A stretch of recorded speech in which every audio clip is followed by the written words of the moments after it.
Welcome to Microsoft SaaS Stories. I'm your host, Jason Young, a curious engineering manager here at Microsoft, and in this episode, we'll be exploring how Stibo Systems innovated through careful planning and investing in new skills while moving and then modernizing their software into a SaaS solution. I'm here today with Neda Nia, Chief Product Officer at Stibo Systems. How's it going? Great, thanks. How are you? Very well, very well. This is going to be a pretty cool episode. It's a really neat company, and I'm excited to talk to you. So we should just start at the beginning. What is your company focused on, and what products do you have? Absolutely. It's a pleasure to be here, Jason. Stibo Systems is a data management software company. We are in the category of multi-domain master data management. We help companies, and these are usually larger enterprise companies with normally 1 billion plus revenue.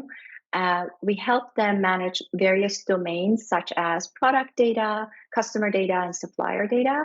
All this happens within our application. The data management process, includes anything from acquiring data from multiple sources, managing the tasks related to data operations, and then governing the whole process and preparing the data for a given specific use. So the use case can be, for example, syndication to multiple touch points, from e-commerce websites to marketplaces, or providing accurate data as an input for recommendation engines or BI tools or any other reporting tools. In essence, I would say our products provide enterprises with trustworthy, updated data, reducing any liabilities that may be a side effect of having bad data. And in the fast world that we live in today, bad data can lead to lots of liabilities for companies. hmm I can imagine with billion-dollar plus companies like that has you have definitely taken on a huge challenge. Absolutely. Yeah. So, take me back to when you first, what first motivated you to consider a SaaS model? What was the story there? There were a couple of factors, market demand, hmm customer demand, and technological advantages that cloud would provide to us as a software company, right? We recognize the potential of following a SaaS model. However, you mentioned we have a big responsibility, and customer satisfaction has always been a crucial factor for us. We tend to prioritize our customers and heavily rely on our partnerships with them. And we also identified, as tech teams, certain functionalities that were just better suited for the cloud. All of these factors played a role in initiating our journey. And I must add here, we are backed, Stibo Systems is backed by a foundation, and we have very strong values. One of those values is that we ensure no customers left behind. And I'm going to talk about this again and again during the podcast because it's really the cornerstone of our mode of operations here. We bring the customers with us, right? The transformation was never about us or our priorities or our ability to move quickly or slowly. It's always been about our customers. I'm not going to lie, we also closely observed our competitors as they often provide valuable insights and lessons for us. And it was just becoming a trend that all the data management companies were just going that route. Okay. So you wanted to do the right thing for your customers. I love that. I love that. So, since we're talking about SaaS, when I mention the word SaaS, what does that mean to you? How do you think about SaaS? I think I'm going to wear multiple hats here to hmm elaborate on this question. I think as a leader, SaaS means embracing agility, innovation, and best practices for efficiency. I feel like if you're not a SaaS software, it's going to be really hard for you to even hire the right people, right? It's hmm less exciting unless you are on cloud. As a product manager, it means having more control over the end-to-end product, accessing usage data, product adoption information, because you need this as an input for your innovation, whether that's incremental innovation or radical innovation. You need this, and it helps you as a product manager to focus on customer excellence. Of course, no data is going to replace talking with your customers, but these data points that you get from a SaaS product is very valuable. As a team manager, I think SaaS means promoting operational excellence by standardizing processes across build, run, and overall operations. And that's very valuable as well. I don't know about you guys, but I know when I talk also to other customers or other partners, efficiency is super important. And SaaS provides some kind of a fundamental processes to monitor and then improve efficiencies. From an architect's perspective, I think it enables rapid development through the utilization of concepts like microservices, access to well-documented resources, and not to mention, the supportive community of practitioners that has formed around cloud, and we can tap into and learn about long-term architecture considerations and really stay up to date in terms of these really evolving requirements related to scale, security, performance, and things that we haven't even thought about, but we can access the community and apply their lessons learned. And from a user perspective, it means having access to continuous upgrades, not having to worry about the technicalities and security requirements of owning a solution. And I feel like it provides a better user experience. It's designed for a better user experience. SaaS in general signals that the software company is invested in using the latest and greatest technology to deliver business value. To your point, at this time and age, it's the right thing to do. Hmm. Wow. I've never that is just amazing. I've never heard anybody describe SaaS. Like usually there's a couple motivating factors, but what a win-win for just everybody involved. And I never even put together all of those different pieces, but it's a really telling story. And I couldn't help but think about the older model where we were deploying software and sending out disks or, deploying to individual customers. And it sure seems antiquated as we compare today. Quite the And we've difference. been there, right? Yeah. We've been there and we've evolved. And as a product manager, you always want to see the story from different personas' perspective. hmm Yeah. No, brilliant. Absolutely. So what solution did give me some of the details on what you built and then how you leveraged the Microsoft stack? Um, when we started the transformation, we had a well-established data management product already live with many, many customers, right? I think the number today is around 560 customers. 300 of them are on our SaaS platform, and the rest have a very clear path to migration. So we had to decide on the strategy. We had a couple of options. One option was to start from scratch and rebuild the entire application. And that was tempting, right? That's always tempting to build hmm something fresh. This approach would be time consuming, would slow down our ability to deliver new functionalities because we would just focus on feature parity and managing expectations with our customers, right? Another option for us was to utilize a strangler fig pattern with a focus on replacing specific pieces of functionality with new applications and services. So that's the route that we took. And the transformation was in a more gradual manner. There was no big bang, and it was less invasive, I would say. And how we got there, when, as I mentioned, making strategic decision, we always want to prioritize our values, and we also want to make sure that we are equipped to serve our customers better. hmm We didn't want to cause significant disruption to our customers' business. We did multiple surveys and interviews. We noticed that our application is considered business critical for most of our customers, whether they have ERP systems or BI tools plugged to it.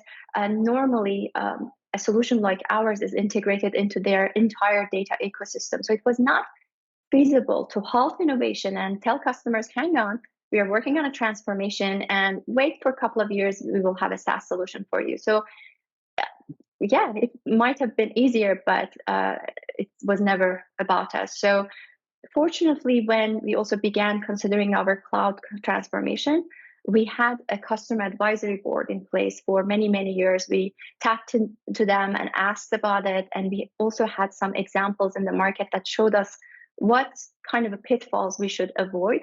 But again, shout out to our product leaders who have had this customer advisory board for 10 years. And they were able to validate some ideas, help us prioritize, because sometimes you assume things that, okay, our customers really want us to move fast to cloud. Some of them just needed time to adapt this new technology. So to summarize, we adopted a gradual migration and allowing the existing product to handle features that have not been migrated yet.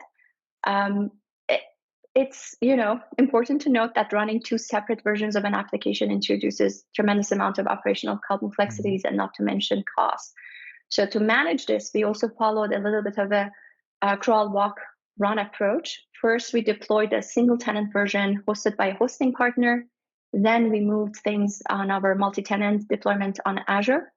Then followed it by additional automation of multi-tenant operations and containerized deployment. So the success of this process is testament to our long-term vision and the expertise that the teams brought, especially cloud architecture and platform teams. It's been tough, but very rewarding. Mm-hmm. Yeah, it sounds like a challenging space where you are, like you said, getting feedback from the customers that it's mission critical. But I'm sure at the same time they're saying, yeah, it's mission critical, and we also want these 10 features, right? So you have to balance that because you can't be too disruptive. And I really like the path that you mentioned where it was, sort of lift and shift, and then it was slowly modernizing over time. That is definitely a pattern that I see where there's these incremental steps, and basically, you're sort of building the plane while you're flying it. And that was the right approach. I'm sure the engineers were probably pushing for like, let's start over and write this from scratch. But I think we'd probably still be waiting for that to finish. No offense to the engineers or anything, but that's they want to get it perfect. So I think it was you're balancing a lot of opposing forces, and it sounds like it was very successful. Yeah, it's definitely a balancing act, and but culture really helps, right? So we had some kind of a trust between us that we were doing the right thing for our customers, and it was easier to manage the temptations of the tech teams that they may want to have access to latest and greatest shiny object, but that may not be the right thing for our customers. Yeah, exactly. So what were your biggest challenges along the way? And then do you think that they were mostly business? Do you think that they were mostly technical? It sounds like the technical, I mean, it sounded like you had a wonderful approach, but I don't know if there were challenges along that way, even with the approach that you did take. Well, in retrospect, yeah, it sounds wonderful, but at the time it was definitely challenging. In our SaaS transformation, I believe the biggest challenges actually were prioritizing investments, to your point, business, the investments that would have a long-term impact on our business. Building teams with cloud architecture and cloud expertise was also another challenge because we had to be quick. Do we hire fast? Do we promote from within? Do we do a combo? Do we bring a consulting firm to help? And then the third part was ensuring a future-proof target architecture, right? Technology is advancing so rapidly. We could not sit and we didn't have the luxury of kind of waterfall approach and let's come up with the architecture, let's take our time. While we were deciding, things were also very moving fast with cloud. So those were the three main challenges. For prioritization, we talked with the senior leadership and we formed this thing that is called must-win battle. Probably many people have done this. It's basically prioritizing transformation projects to make sure that the operational day-to-day things don't become impediment or competing priorities.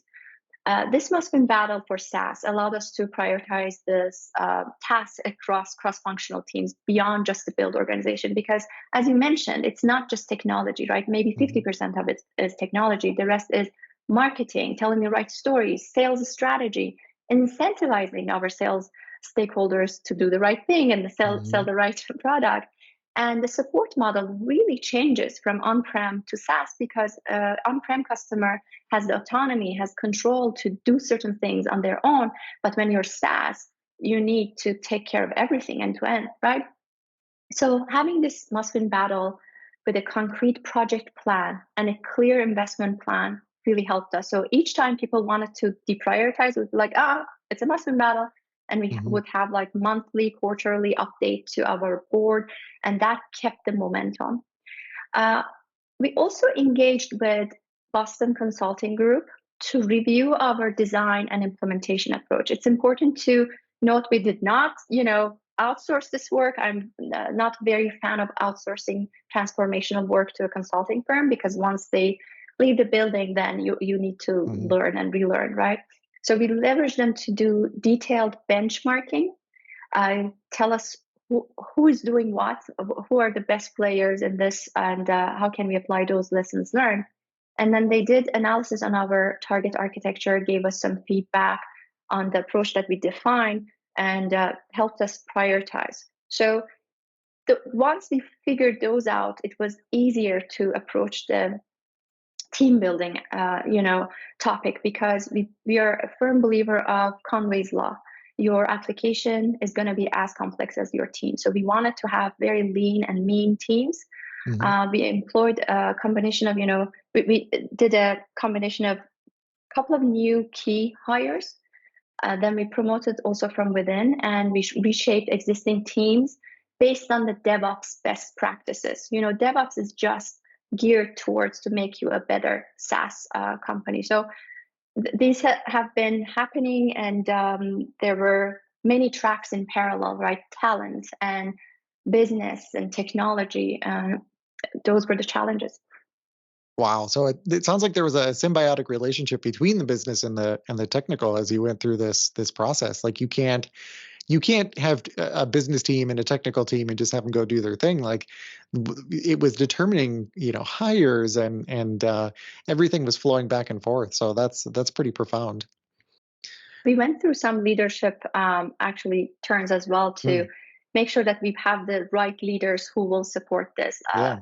A good example is that when you're selling an on-prem solution, the way you recognize revenue is different, and it's tempting, right? Sometimes you want to get that cash flow, but it was important to have the right CEO, Hmm. right sales leader to, again, resist that temptation and really let us focus on reducing that long tail of on-prem customers and move forward with the SaaS transformation.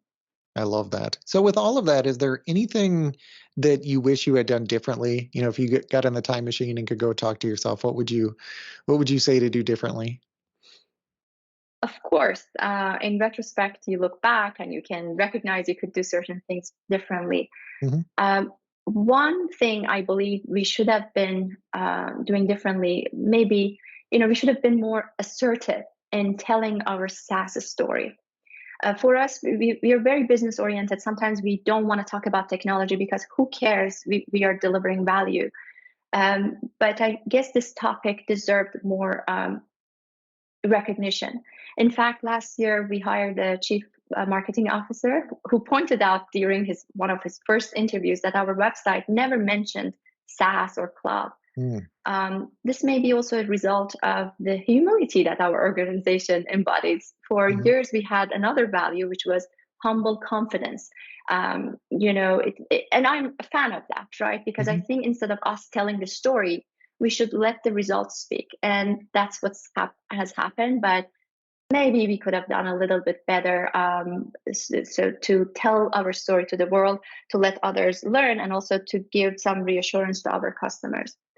Another thing I wish we have done differently is to start a strategic partnership with Microsoft earlier. And I'm not saying this because I am part of a Microsoft podcast right now, Yeah. but I'm saying it because we've been using Azure for years, but we only launched and finalized the partnership last year. And since Mm. then, I can definitely see how beneficial this partnership has been to my team, at least in the build organization, beyond go to market and sales topics. Microsoft has coached us in streamlining our operations and providing us with access to additional resources. And it's good to have that reassurance that we have the support from Microsoft if needed. We know who to call when we have some architecture questions, and it's more proactive, less reactive. And not to mention that your acquisition of OpenAI just opened massive doors for us. It was pure luck. We launched the partnership, and then a couple of months later, you acquired. I'm like, score, we got lucky there. Yeah. No, that works out well. Yeah, and I was thinking that as you were speaking earlier and you were talking about, sort of validating your architecture. That's something that you can get out of a Microsoft partnership, and not to switch into sales mode, because I am not a salesperson by any stretch of the imagination, but it is always good if you can get some really good architects that have been through and have seen these architectures that need to be able to scale and be secure and be resilient. um, Look at the architecture and be able to validate that you're building it with the right pieces and the right places. And so that's gotta feel really good then, getting some validation on that side. I'm not sales either, but I'm here just to build products that last and Hmm. um, delight customers. So any help I can get, I'll take. Exactly. So you touched on this a little bit earlier. You were mentioning that, like, to bring in to get the organization thinking in some different ways, it required some hires. But also, you had these technical and business people that were already in the company. And how did you get them to start to think about SaaS? Mhm. Um, we are rather a technical company, so I think our engineers were the main champions of this. Hmm. They're usually one step ahead of the rest of the organization when it comes to obviously technology. That's their job. However, there's always a certain level of fear, which can be side effect of being perfectionists. So unless we showed results, it was really hard to bring others on board. And the fear of failure is constantly present, right? I even personally catch myself being afraid of failing. It's a daily practice to push that aside. And it's essential to have a visionary leader who can motivate and guide the team. So, fortunately, we have a chief technology officer who is a strong visionary leader when it comes to these kind of topics. He started with the build organization. He was able to establish a clear vision of what good looks like and why we are doing this. Then he conducted roadshows to explain this vision to stakeholders within the build, architects, developers, testers, and product managers. Because this is just not about technology, right?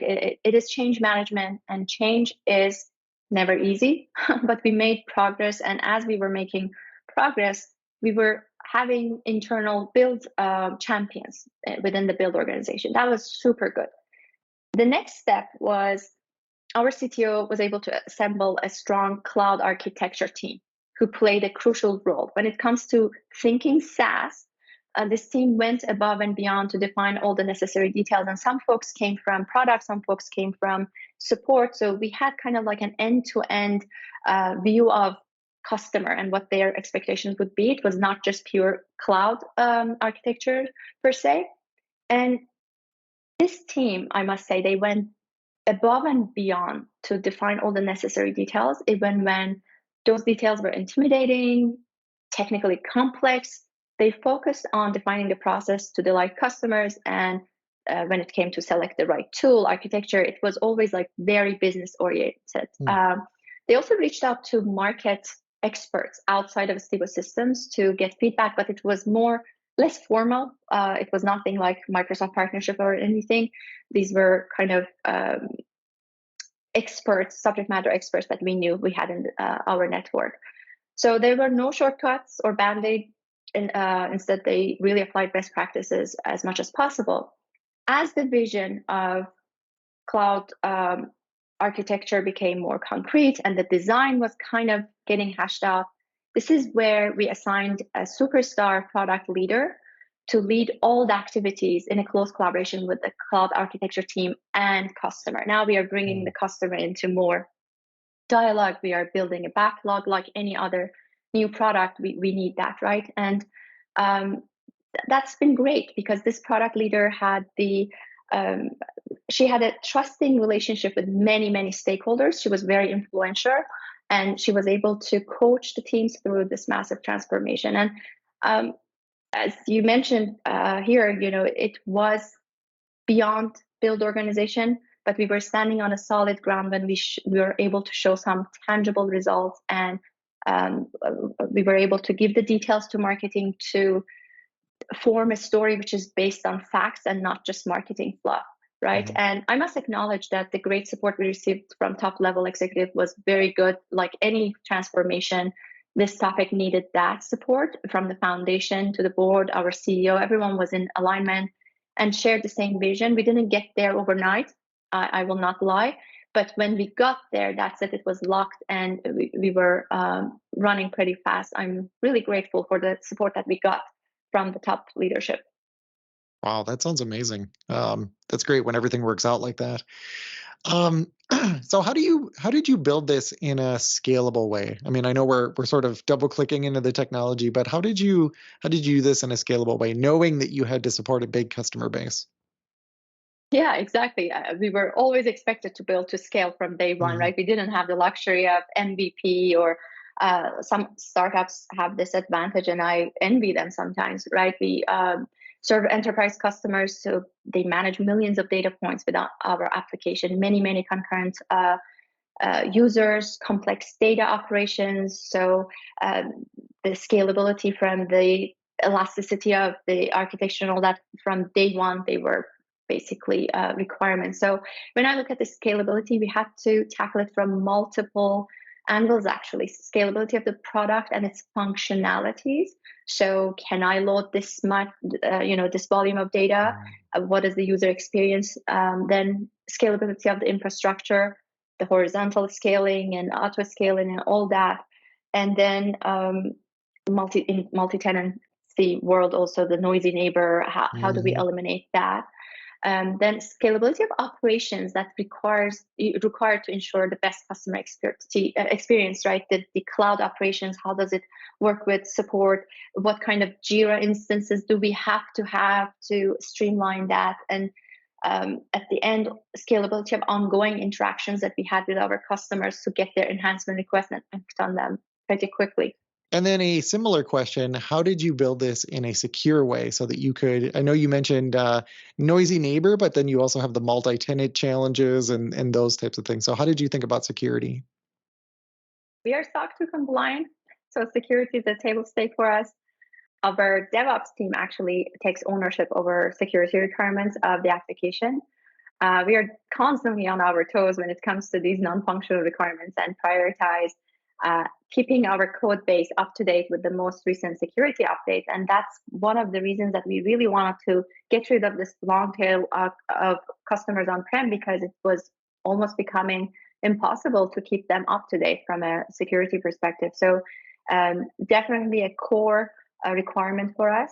And in the category that we play, data management, almost every request for proposal RFP, we get, security requirements are there. So if we can address them, we would just be disqualified. Right. So from day one, we had to take into consideration. And we also have a chief security officer who has more Mm. overarching guidelines for us to follow. Sometimes those requirements can be, challenging and time consuming, but we always resist that Mhm. temptation to say no, chief security officer, we want to just push code the way we want. So Right. it was more on process levels that we put really guardrails, and being on Azure, it also helps to manage these kind of things and reduce liability. So we know these are super important, especially Mhm.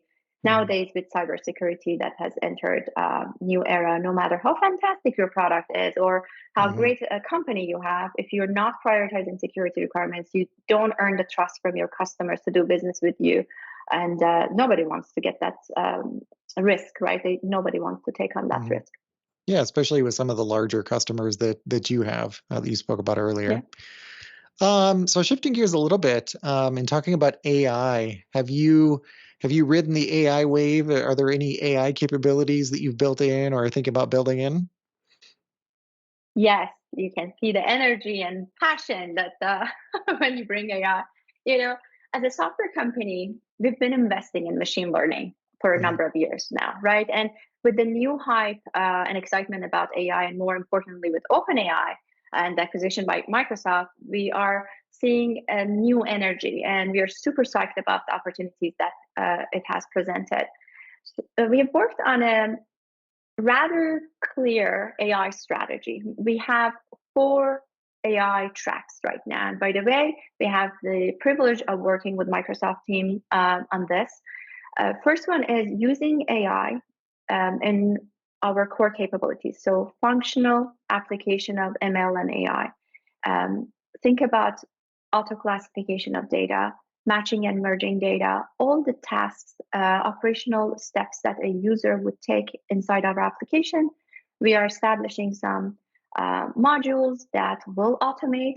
With the human in the loop, we will have reinforced learning. We would enrich these models and improve. Hopefully, sometime soon, we will automate more and more so that companies can use our tool to become more efficient. We will not replace anyone's job. We are just making their life a little bit better. So that's first one, using AI in core capabilities. The second track is what does our tool, what can our tool provide to companies who have a strategy around using, for example, generative AI tools?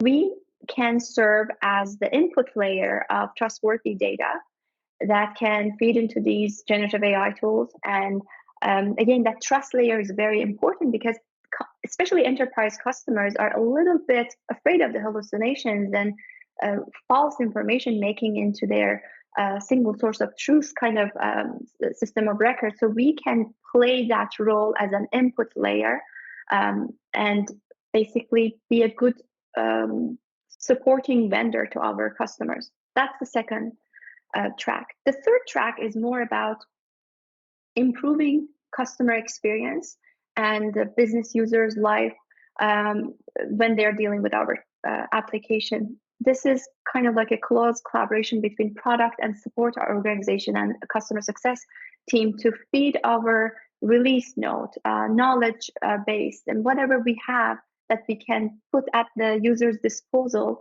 to learn more. If the enablement for our tool is, I'm making this up, 8 weeks today, can we bring it down to 2 weeks? And the next step would be that we will learn what kind of information users are asking the chatbot, AI-enabled chatbot. We can perhaps provide prompts. So you can, as a business user, you can have some level of prompt engineering within the application, not only ask for questions, but also do certain things like configure this workflow with 4 steps, 2 of those steps being approval by legal. So these kind of things. Those are the 3 tracks. And the 4th track is getting us a better company. So generative AI and AI for R&D teams. Our R&D team is working on a couple of use cases to make us a more efficient team. You know, how do we use Copilot? How do we use any automation at our disposal through Azure, OpenAI, or other tools to automate software development lifecycle as much as possible to reduce the cost of development, but also make us more agile to get better functionalities in front of our customers as fast as possible. So there's definitely excitement. You should see the sparkle in the eyes of my our head of engineering when he talks about automation and the potential that Azure OpenAI offers. And they are using Bing actually on a daily basis. I was pretty surprised.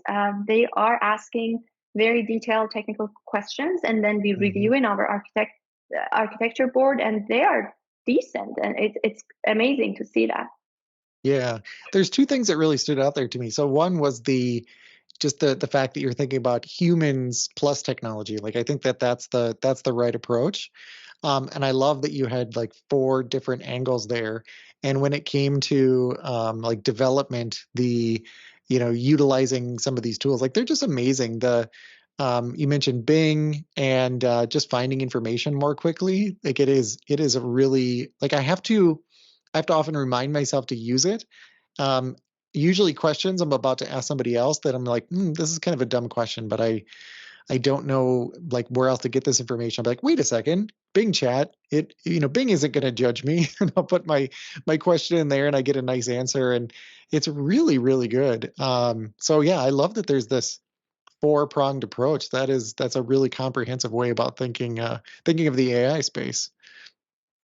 Well, I should also give some credits to our Microsoft team who has been helping us with forming Right, of feeding these ideas and ideas, yeah. brainstorming. Yeah. That's awesome. I love it. I love it.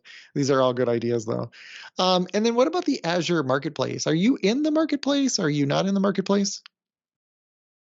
Yes, we certainly are, and we Hmm. are scaling up, right? As I mentioned, it's a Hmm. rather new partnership.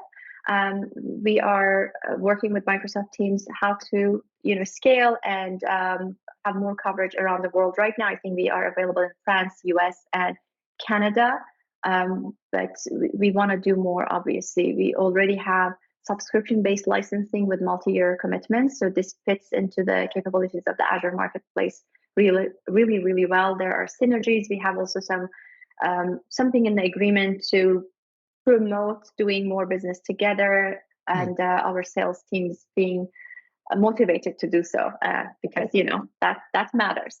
Hmm. Absolutely, absolutely.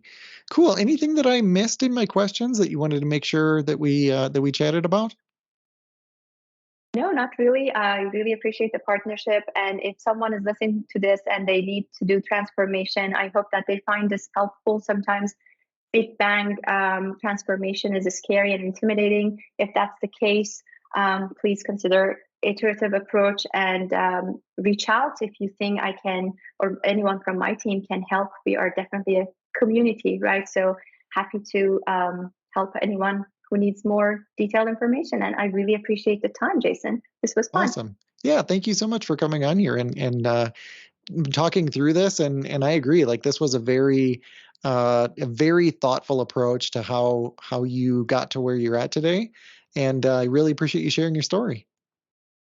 Thank you very much. And I hope that my team listens to this and they feel a little bit taller today.